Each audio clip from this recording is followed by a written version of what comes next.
Welcome to NTD Good Morning. Here are today's top stories.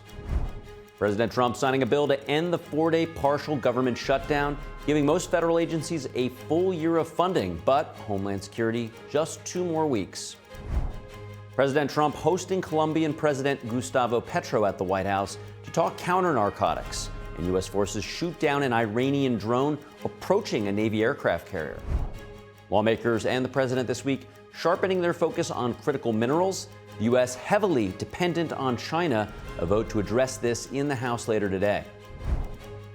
And the search for Today's Show anchor Savannah Guthrie's mother continues as authorities look through the leads with the help of the FBI.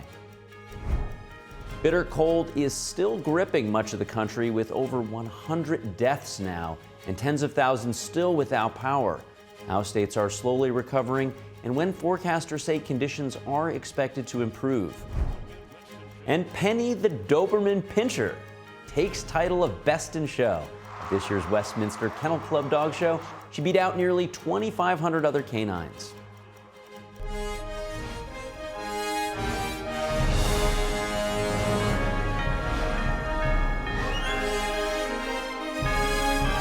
This is NTD Good Morning, live from our global headquarters in New York City. Here are Stephanie Cox and Carrie Dunst.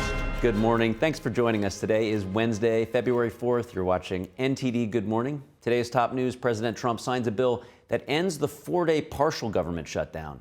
The House of Representatives narrowly passed the major funding package. NTD's Washington correspondent Jack Bradley has the details. President Trump signs into law a federal funding package to end the partial government shutdown that lasted 4 days. The bill fully funds 5 sectors of the federal government for a full year and continues funding for Homeland Security just for 2 weeks. But it also makes several policy changes. It actually cuts wasteful federal spending while supporting critical programs for the safety, security, and prosperity of the American people. This is good for the country, and America is back. Just prior to Trump signing, the House approved the package with a vote of 217 to 214.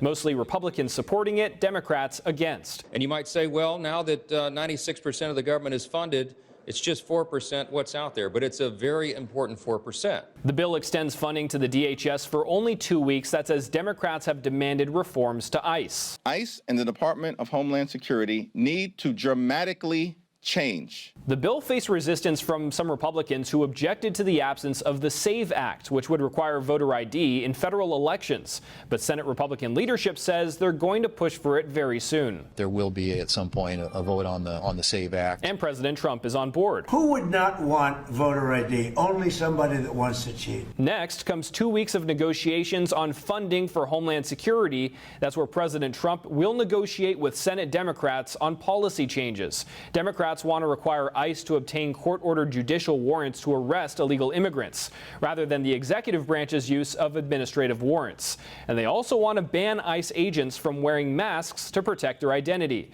But this seems to be an issue Republicans just won't allow. Unlike your local law enforcement in your hometown, ICE agents are being doxxed and targeted. And if you unmask them and you put all their identifying information on their uniform, then they will obviously be targeted. They and their families, probably. House Speaker Mike Johnson also says that if funding runs out for the Department of Homeland Security before Congress passes a spending package in 2 weeks, it won't impact ICE operations. Rather, it would shut down things like FEMA and the TSA. Reporting by Jack Bradley, NTD News. Thanks to Jack for that report. And President Trump yesterday speaking about counter-narcotics efforts with Colombian President Gustavo Petro. This as the U.S. military shot down an Iranian drone that was approaching U.S. Navy aircraft carriers ahead of nuclear talks this Friday. NTD's Washington correspondent Murray Otsu brings us more from the White House. I mean, he's been very nice over the last month or two. He was certainly critical before that, but somehow after the Venezuelan raid, he became very nice. President Trump meeting with Colombian President Gustavo Petro at the White House to discuss counter-narcotics efforts and regional security cooperation. This comes after the U.S. imposed sanctions on Petro in October for refusing to stop the flow of cocaine into the U.S. In 2023, Colombia accounted for 67% of the world's coca cultivation, and U.S. government and law enforcement estimates consistently report that over 90% of the cocaine found in the U.S. comes from Colombia. He and I weren't exactly the best of friends, but I wasn't insulted because I never met him. I didn't know him at all. we got along very well, and we're working on that. We're working on some other things too, including sanctions. And we had a very good meeting. So I thought it was terrific. Meanwhile, the White House now confirming that U.S.-Iran nuclear talks will happen later this week. This coming as the U.S. military shoots down an unmanned Iranian drone as it approached a U.S. Navy aircraft carrier in the Arabian Sea. It was acting aggressively towards our USS Lincoln, which we know that aircraft carrier is in the region at the direction of President Trump. As for the president, he remains committed to always pursuing diplomacy first. But in order for diplomacy to work, of course, it takes two to tango. They had a chance to do something a while ago, and it didn't work out, and we did Midnight Hammer. I don't think they want that happening again, but they would like to negotiate. We are negotiating with them right now, yes. President Trump has repeatedly said he's told Iran it has to do two things to avoid military action as the U.S. builds up its forces in the Gulf, no developing a nuclear weapon, and to stop killing anti-regime protesters. And closer to home, President Trump is escalating his feud with Harvard, announcing that he's seeking $1 billion in damages from the Ivy League university over claims of anti-Semitism on campus. The Trump administration has long accused Harvard of, quote, fostering violence, anti-Semitism, and coordinating with the Chinese Communist Party on its campus. This announcement coming after he secured multi-million-dollar settlements with Columbia and Brown universities last summer. Banned transgender ideology and critical race theory from our schools. Secured unprecedented settlements with Brown University, Columbia University to restore fairness and merit. We're working with Harvard right now. They've been very anti-Semitic. Terrible what they've done. The president wants to see a deal struck with Harvard that is appropriate and that ensures they are held responsible for the criminal behavior, the illegal behavior, the harassment and the targeting of Jewish American students on their campus that took place over the course of the last year, several years. In the same breath, President Trump condemns the New York Times over reporting he calls, quote, completely wrong, that claims his administration is dropping a cash ask to settle investigations into the university. Linking the Times with Harvard in a flurry of Truth Social posts, President Trump says that the university is feeding, quote, nonsense to the Times, accusing the Ivy League university of, quote, serious and heinous illegalities. Reporting from the White House, Mari Otsu, NTD News. And thanks to Mari for that report. And there's a sharpened focus on critical minerals in Washington this week. House lawmakers will vote on a measure to expedite mining in the U.S. after President Trump took executive action earlier this week. NTD's Melina Weisskopf is here joining us live. Melina, good to see you. What are lawmakers taking up today in regards to this? Hi, good morning, Carrie. So lawmakers will vote on the Critical Mineral Dominance Act. This is meant to make reforms to government oversight of mining projects. Now, this bill aims to speed up and expand mineral production on federal lands through efforts like making public lands easier to access for exploration and mining. It also would enable the Department of Interior to suspend or change actions that place burdens on mining projects. Now, many have said that there's too much red tape that slows down the mining projects here in this country, which is one of the leading factors as to why the U.S. has fallen behind on the critical mineral production, which of course matters because these minerals are in all kinds of everyday products and especially high-tech products. And electric vehicle production relies heavily on critical minerals. Right now, we rely on China for 90% of these critical minerals. Here's what House leadership said about it earlier this week.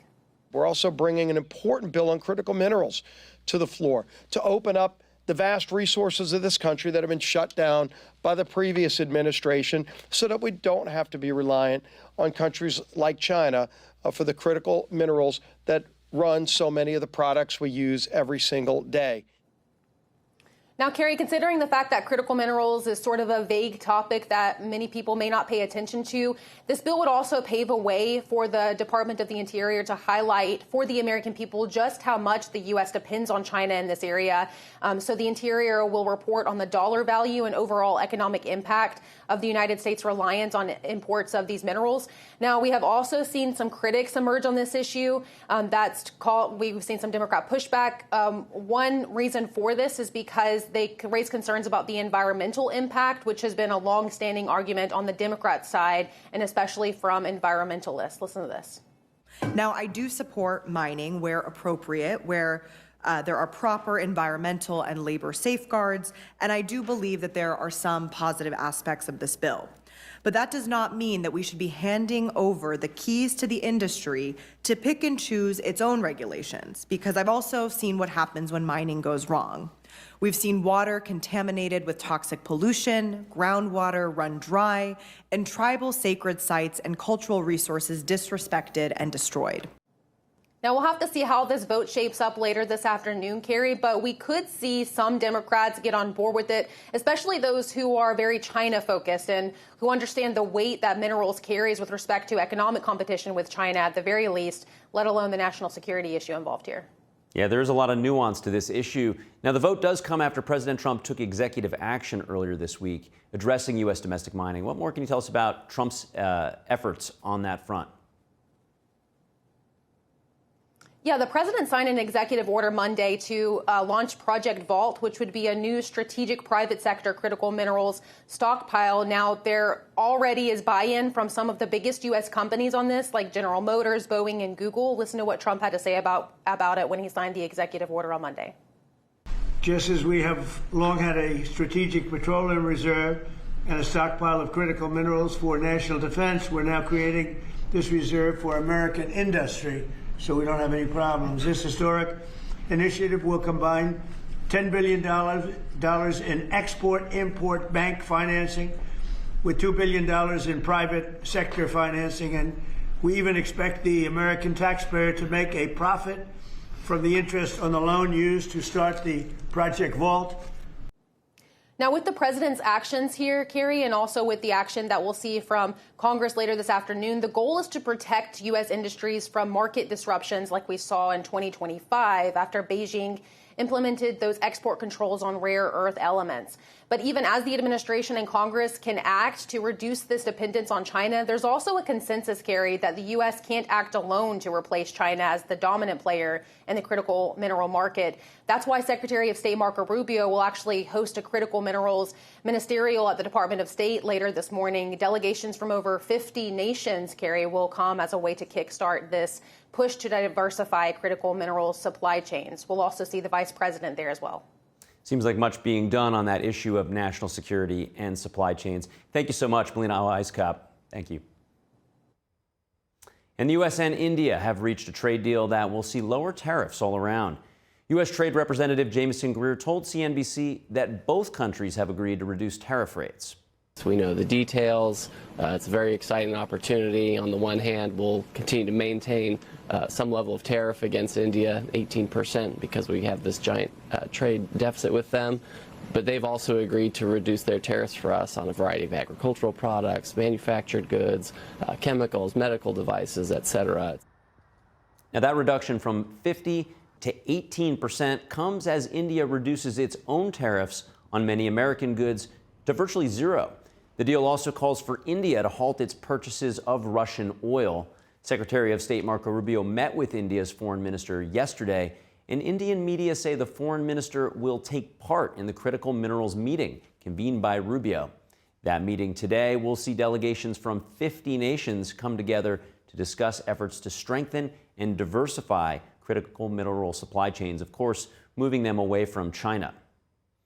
And new data says U.S. manufacturing gained fresh momentum in January as factory output increased and business conditions improved. Joining us to discuss is Tim Doscher. He's Executive Director over at Unleash Prosperity Now. Tim, thanks for joining us this morning. What, in your view, underlines this announcement on manufacturing output?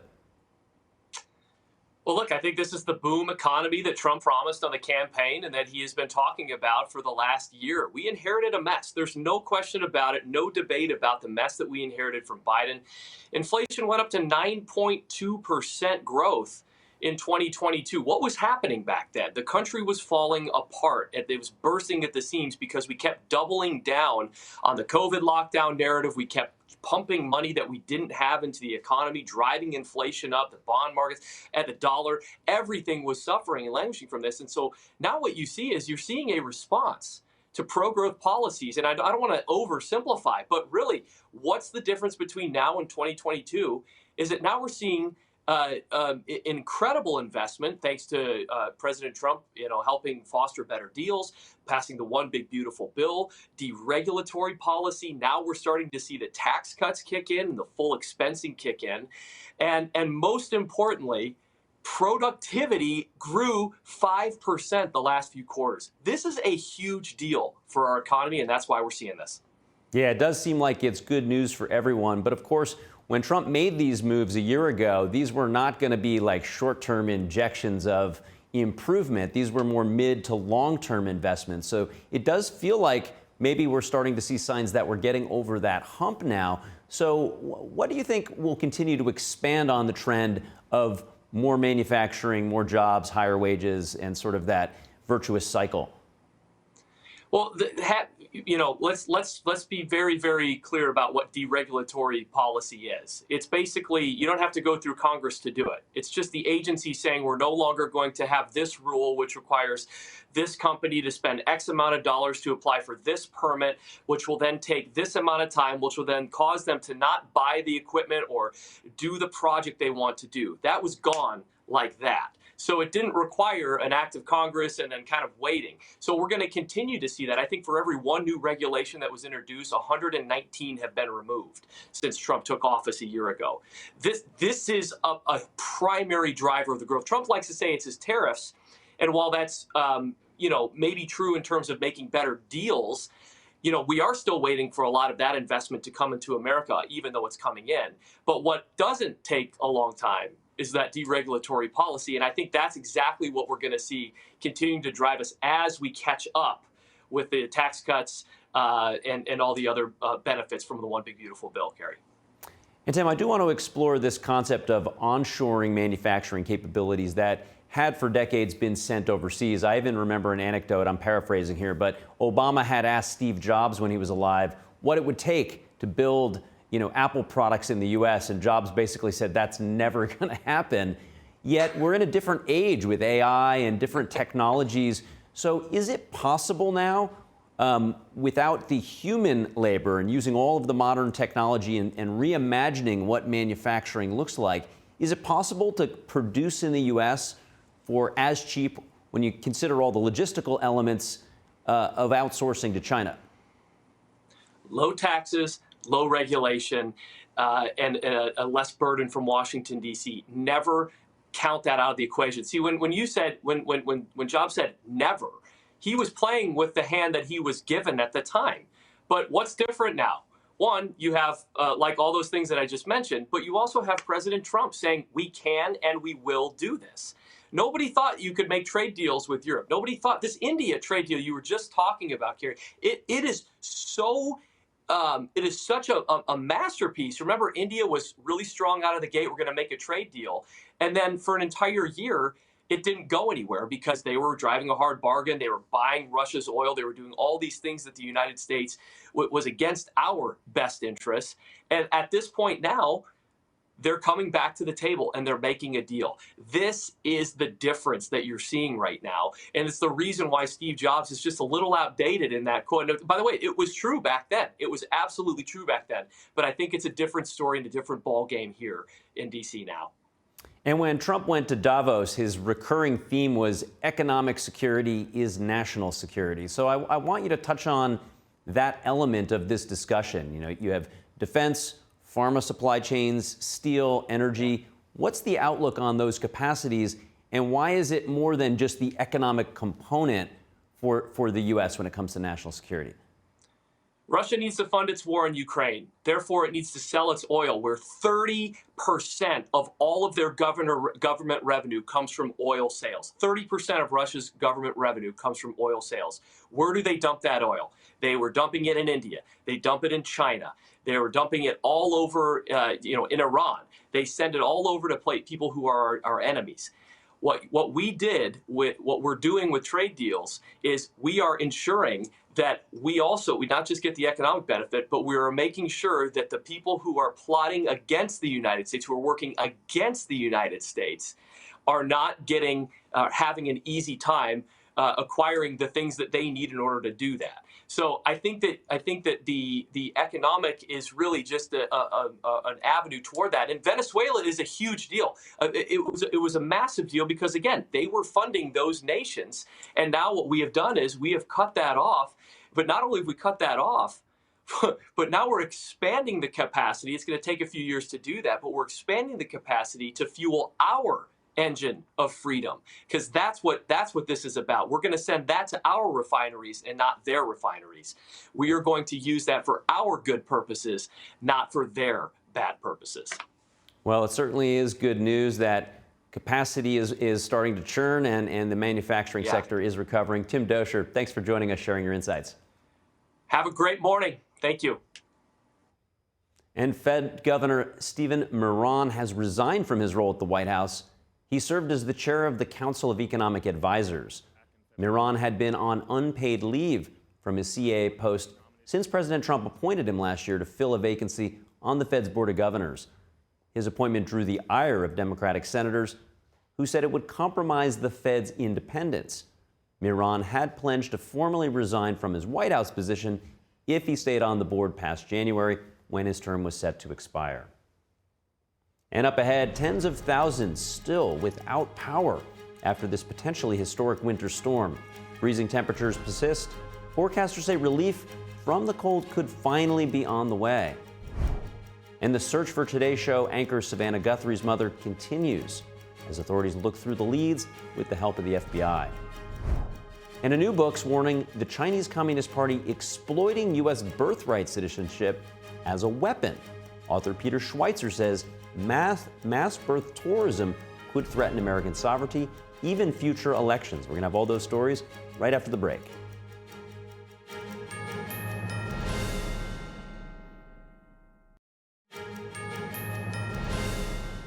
Welcome back to NTD Good Morning. I'm Carrie Dunst. Forecasters say that relief from the cold may finally be on the way.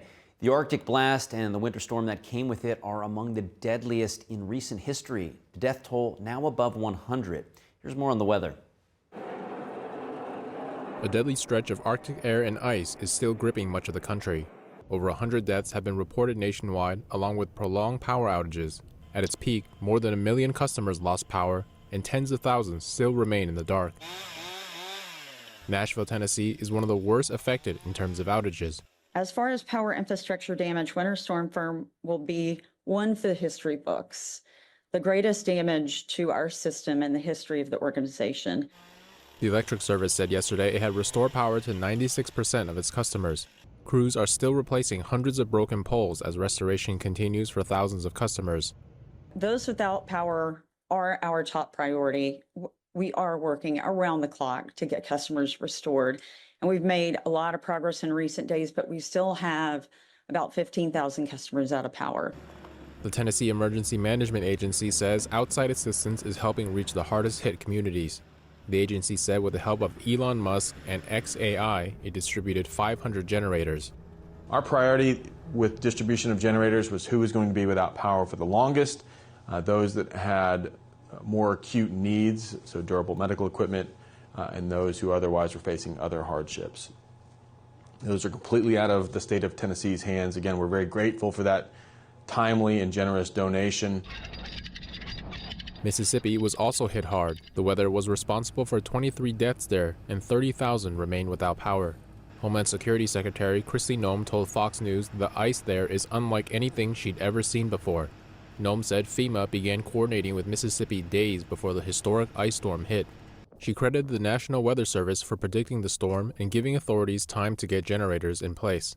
In Kentucky, more than 150 soldiers from the National Guard volunteered to help communities, clearing roads and helping restore power.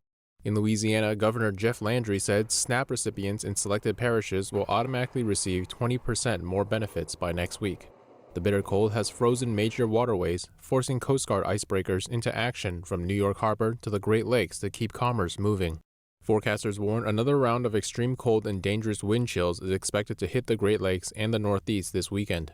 That same Arctic blast sent temperatures plunging into Florida, where dozens of cities tied or broke record lows over 3 straight mornings. But relief may be on the horizon, with above normal temperatures expected to develop by mid-February across much of the country. The search for Today Show anchor Savannah Guthrie's mother continues. Authorities are sifting through leads with the help of the FBI, but many questions still remain, and there's still no suspect. I think it's terrible. I think it's a terrible thing. President Donald Trump on Tuesday weighing in on the disappearance of Today Show anchor Savannah Guthrie's 84-year-old mother, Nancy Guthrie. Would you commit to more federal agents like helping out on the search? Sure, I would. I'm going to call her later on. I think it's a terrible thing. I always got along very good with Savannah. Nancy Guthrie's family reported her missing around noon Sunday. Every reference to Nancy, a white female, 84 years of age, 5'2" medium build, brown over blue. Nancy has high blood pressure, pacemaker, and cardiac issues. On Tuesday, sheriff's officials said investigators were working through any data that may be available about a pacemaker. The Pima County Sheriff also spoke about samples of DNA from Guthrie's home. We've submitted all kinds of samples for DNA, and we've gotten some back, but nothing to indicate any suspects. Meanwhile, at least 2 outlets, including a TV station in Tucson, reported they had received what appeared to be a ransom note. The sheriff was asked about that Tuesday. Yeah, I'm not going to get into all that. We are following all leads we have. We are sharing all of our leads with the FBI. They are helping us in evaluating those leads. In a post on X, the sheriff's department said it was aware of reports involving possible ransom notes in the case, adding in a statement that there was, quote, no credible information indicating this was a targeted incident. And the convicted would-be assassin will face justice today. Federal judge will sentence Ryan Wesley Ruth for attempting to assassinate Donald Trump during the 2024 presidential campaign. Prosecutors are seeking a life sentence. They argue the 60-year-old carefully planned for months to kill Trump in West Palm Beach. A jury convicted Ruth last year on 5 felony counts, including attempted assassination of a major presidential candidate. Authorities say Ruth hid in the bushes near the course, pointing a military-style rifle toward Trump and his Secret Service agent before fleeing on foot. Ruth attempted to harm himself after the guilty verdict. His attorney now argues for a lighter sentence. He's citing mental health concerns. And in the case against Tyler Robinson, the man accused of killing Charlie Kirk, a Utah County attorney took the witness stand today to defend against allegations of a conflict of interest. Utah County Attorney Jeffrey Gray defended his office's decision to seek the death penalty against Robinson. The defense argues that the judgment of the prosecution team was compromised because a team member's daughter was present at the event where Kirk was assassinated. They've asked the judge to disqualify the entire prosecution team. Gray said the team relied on their investigation and evidence before deciding to seek the death penalty. The daughter testified in a closed-door session to protect her identity. Her father, Deputy Prosecutor Chad Grundender, also took to the stand. He testified about conversations he had had with defense attorneys about his daughter. And House lawmakers say that Medicare and Medicaid fraud isn't an issue just in Minnesota. They're saying that it's common around the country. NTD correspondent Jason Blair has more on that. What's happening in Minnesota's Medicaid program is critical and worth discussing. But it is just the tip of the iceberg. Medicare and Medicaid fraud is common. It's happening nationwide. The House Energy and Commerce Oversight Subcommittee examined Medicaid and Medicare fraud issues across the country. Representative Joyce says that some put fraud loss estimates at $100 billion annually. This is only a conservative estimate because fraud can only be accounted for if it's detected. Joyce gives case examples in New York, Florida, Nevada, and Arizona. 7 defendants across Arizona and Nevada were charged in connection with an alleged $1.1 billion Medicare fraud scheme for medically unnecessary amniotic wound allografts, commonly known as skin substitutes. Some Democrats allege that the Trump administration is misusing the word fraud. Can you walk us through the difference between improper payments and fraud, please? All fraudulent payments are improper, but not all improper payments are fraudulent. And in fact, when we see the data points, if you have over $90 billion of improper payments, about 77% of that is administrative error and not actual intentional fraud. Wow, I'm just sitting here trying to think we're splitting hairs over the word fraud when what's going on in Minnesota, what's going on in Los Angeles. Gosh, if that doesn't undermine confidence in the system, nothing else does. One witness says that managing healthcare data is a huge hurdle. Data is a big issue in healthcare fraud. We have complicated data and poor data criteria in general. It's very inconsistent and hard to understand. One concern brought up is how fast fraudsters can replicate a fraud scheme in certain areas when they see an opportunity. Reporting in Washington, D.C., Jason Blair, NTD News. And thanks to Jason for that report. White House Border Czar Tom Homan is expected to hold his second press conference in Minneapolis later this morning, and we'll have that live. He was sent to Minnesota last week following 2 fatal shootings involving federal agents. Last week, Homan said he had reached agreements with local and state officials, and that could reduce the amount of federal agents in the city, depending on the cooperation. And moving on now, official figures from the health department show that nearly 50 million Americans are suffering from substance abuse disorder, and almost 3 million are suffering from what's referred to as severe substance abuse disorder. That means they're unable to function in ordinary society. 3 million. The report says of this marginalized group, homelessness and mental illness complicate their predicament. Health Secretary Robert F. Kennedy Jr. announced a new pilot program on Monday to help homeless people find jobs and treat their addiction. Joining us now to discuss the announcement is Dr. Shannon Crawford. She's a psychologist and the CEO of Crawford Clinics. Dr. Shannon, thanks for joining us. It's good to see you again. Welcome. Good to see you. Thank you. And, I found Kennedy's words announcing the Streets Initiative quite profound, in part because he himself has recovered from heroin addiction through a 12-step program. Rather than me peppering you with questions, I'd rather just play the Secretary's words and have you react to them. So let's play the first one now. Addiction is about isolation. It's a disease of isolation. Addicts end up alone. They burn their relationships. They lose their jobs. They end up in rooms or jails or institutions or dead. And the ultimate solution to that is reconnecting people to community. Dr. Shannon, I never really heard it described in that way, that it's about isolation. Can you comment on that? Absolutely. If we don't address the underlying traumas and areas where people are discontent in their own soul, that's driving them to isolate, and then the addiction becomes the comfort, the relationship, in an unhealthy, toxic way. If we're not addressing those dynamics and just behavior modification, which historically has been a strong push in addiction models, then we're not really addressing the underlying issue for meaning, purpose, spirituality, and community to drive people back into healthy relationship. Yeah, what you're describing is a much more 360 holistic approach, and I think that's what Kennedy is trying to get at. Let's play the second soundbite.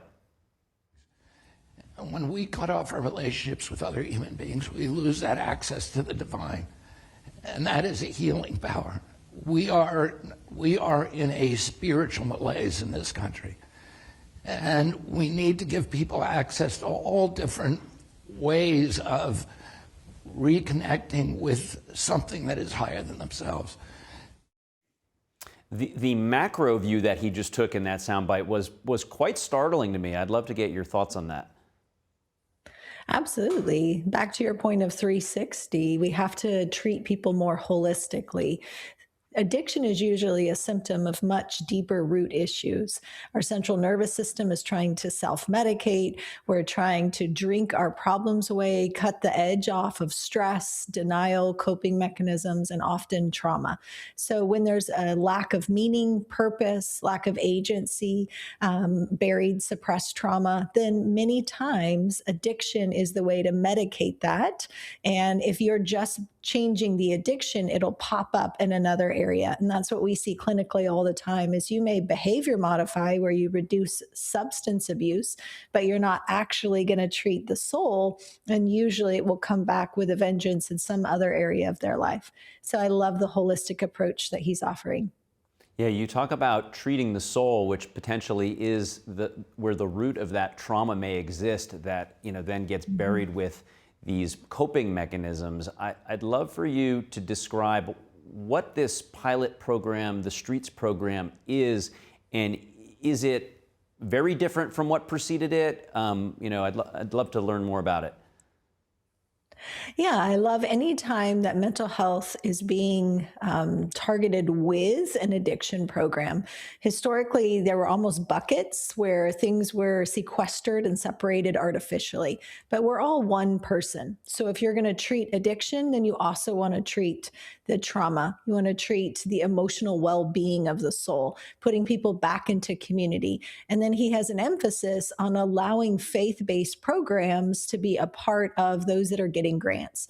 Historically, that has not always been the case. It's really sequestering people away from faith-driven programs because of artificial government restraints. And so I think he's trying to reintegrate body, soul, and spirit, which we know is how people actually get back together. And there's a wellness in your soul when you put all three in a harmony. And I want to focus in on one other element of what he was describing, which was somewhat new to me. He talked about an urgency in reaching youth with addiction because he described something about their neuroplasticity. Can you describe that for us? Absolutely. It's the brilliance of our design that the brain can shift. So the plasticity, it's not literal plastic, but the fact that our brain can shift and you can change hard wiring, and the younger, the better. So the longer someone stays in patterns of addiction, the harder it can be to get out of it. So trying to be more proactive, like we've seen in some other countries, to really address the younger generation is wisdom rather than reactive, where people are homeless and they're already in years of addiction. While that's noble and it's good and we should continue it, ideally we want to get a younger generation before their lives go off the rails. So I love the comprehensive at a societal level approach. Now, as we start to finish up, this program is intended to treat the most severely affected by addiction and those who have these other, homelessness, mental illness. But almost 20%, or I think even just slightly more than 20% of Americans have some form of passive addiction to alcohol or drugs. Is there any hopes that the learnings from this pilot program could then have more broader societal application? I think if you can see it piloted well with extreme, then the generalizability to apply it to that 20% of just the normal population that's probably having too much wine, too many pain pills to cut the edge off, it would be really fantastic to see that data applied in more general programs. You would probably need to rebrand it, because what people would stigmatize to the extreme, then a lot of people in general population would find stigmatizing. But if we can now apply it with a new branding, that same data, and use that at a larger capacity, I think it would be really exciting to see addiction go down in general. Dr. Shannon Crawford, very encouraging. Thank you for joining and sharing your insights with us. You're welcome. And more than 0.5 million AI bots are now interacting on a social network built just for machines. Experts warn the rise of autonomous AI agents could actually reshape the future.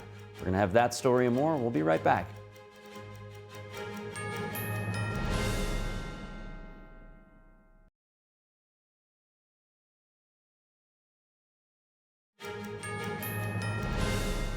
Welcome back to NTD Good Morning. I'm Carrie Dunst.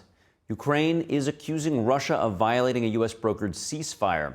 Kyiv says Moscow fired over 500 drones just hours before the second round of trilateral talks with the U.S. and Ukraine. But Washington says the temporary truce had already ended before yesterday's attacks. NTD's international correspondent Arian Pazdar brings us more. Scenes of destruction on Tuesday as Ukraine accuses Russia of violating a U.S.-brokered ceasefire. A high-rise building in Kyiv on flames after officials said Russia fired over 500 drones at Ukraine overnight. Kyiv officials say the attack left over 1,000 people without heating in their apartments. This just a few days after Russia confirmed it agreed to a ceasefire on energy infrastructure. President Trump proposed a truce amid frigid temperatures across Kyiv. They keep saying energy ceasefire, but where is the ceasefire? At first, they said it will last for a week, then 3 days, and then here you go. Well, they did hit hard. The US, Russia and Ukraine held their first trilateral talks 9 days ago. The Russian side then agreed to stop attacks on energy for 1 week. However, Moscow continued the attacks until Friday and only then publicly announced agreeing to the pause in attacks. It is now unclear when the ceasefire officially started. If the ceasefire was supposed to last for 1 week after the trilateral meeting 9 days ago, then it would have ended already. But if the official start was after Russia's public announcement on Friday, then it was supposed to continue for a few more days. According to President Trump, Russia followed the rules and the timing of the ceasefire. It was Sunday to Sunday, and it opened up, and he hit him hard last night. No, he agreed, he kept his word on that. It's a lot. 1 week is, we'll take anything because it's really, really cold over there. But Trump added that he ultimately wants Russia to stop the attacks and end the war.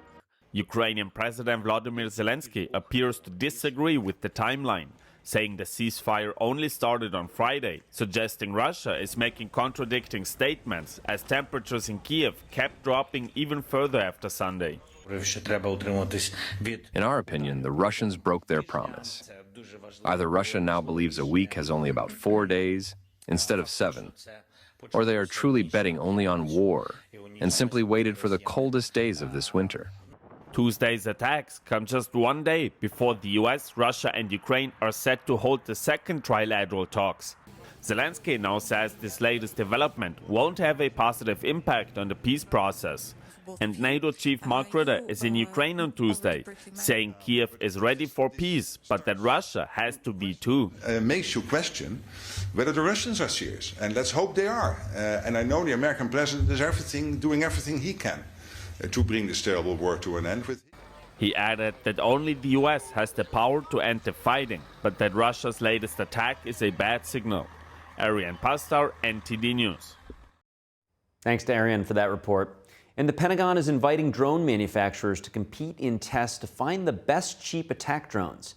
It's called on 25 drone makers for the first phase of the program to make one-way drones part of its arsenal.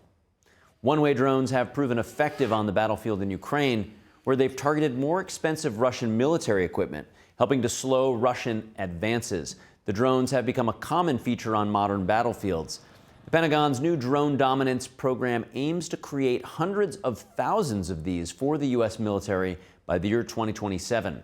Secretary of War Pete Hegseth said in December that we've entered a new era of cheap, disposable battlefield drones, and the U.S. cannot be left behind. The first phase of this program will start at Fort Benning in Georgia in 2 weeks' time. After initial testing, the Pentagon plans to place up to $150 million in orders for these types of prototypes. And a soldier who trained at Fort Benning will receive the nation's highest military honor more than a decade after making the ultimate sacrifice in Afghanistan. President Trump has approved the Medal of Honor for Army Staff Sergeant Michael Ollis. Ollis was killed in 2013 at the age of 24 after shielding a Polish soldier from a suicide bomber, a soldier he had just met. The Staten Island native was deeply shaped by the September 11th attacks and later joined the Army. His story is chronicled in the book, I Have Your Back, Ollis. Ollis's parents, Robert and Linda, thanked the president and supporters, saying that the recognition ensures their son's courage and legacy will never be forgotten.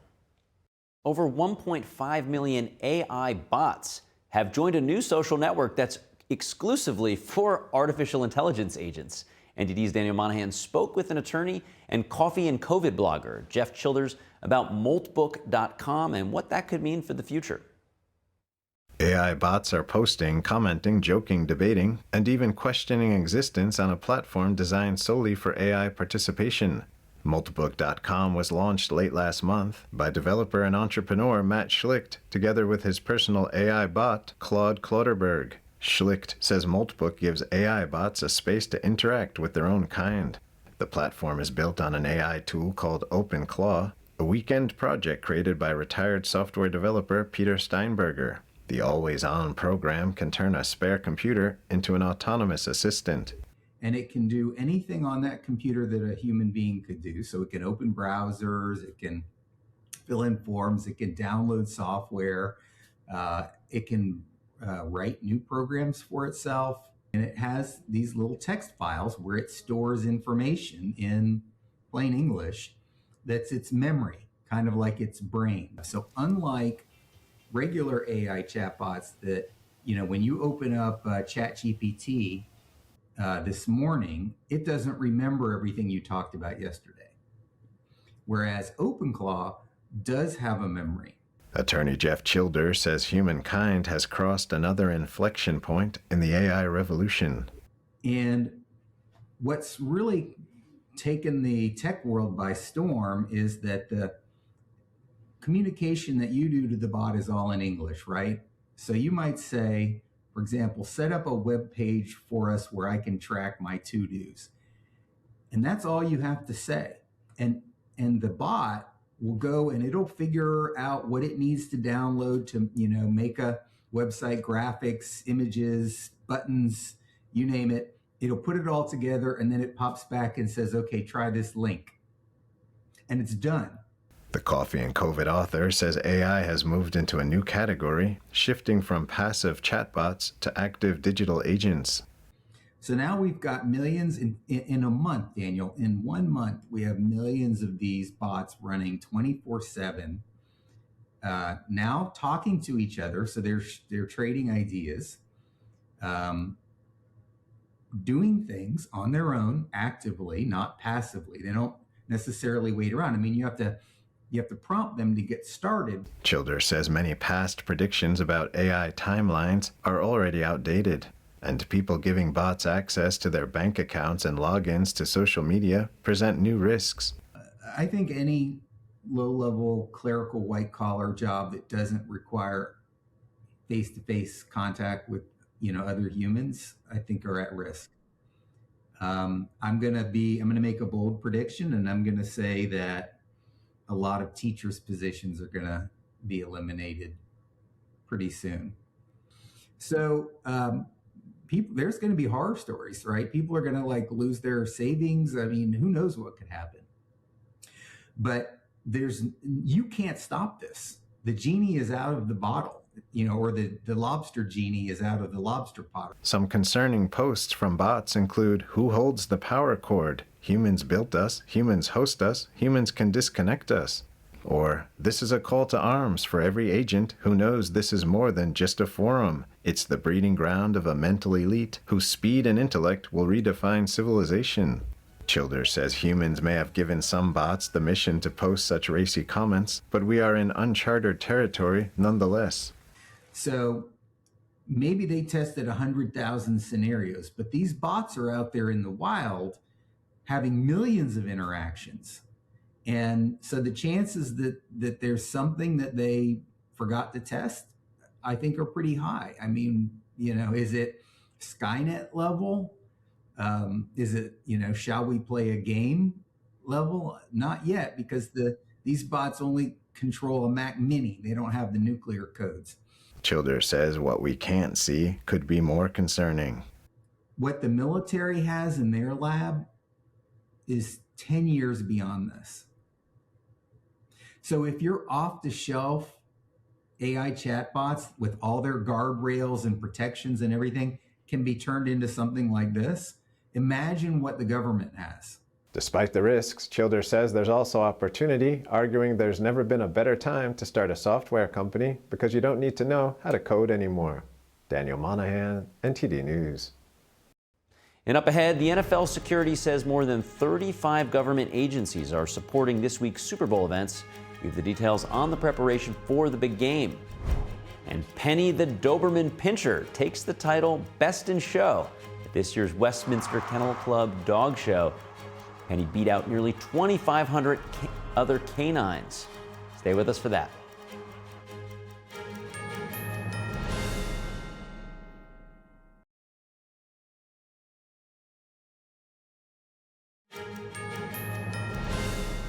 Welcome back to NTD Good Morning. I'm Carrie Dunst.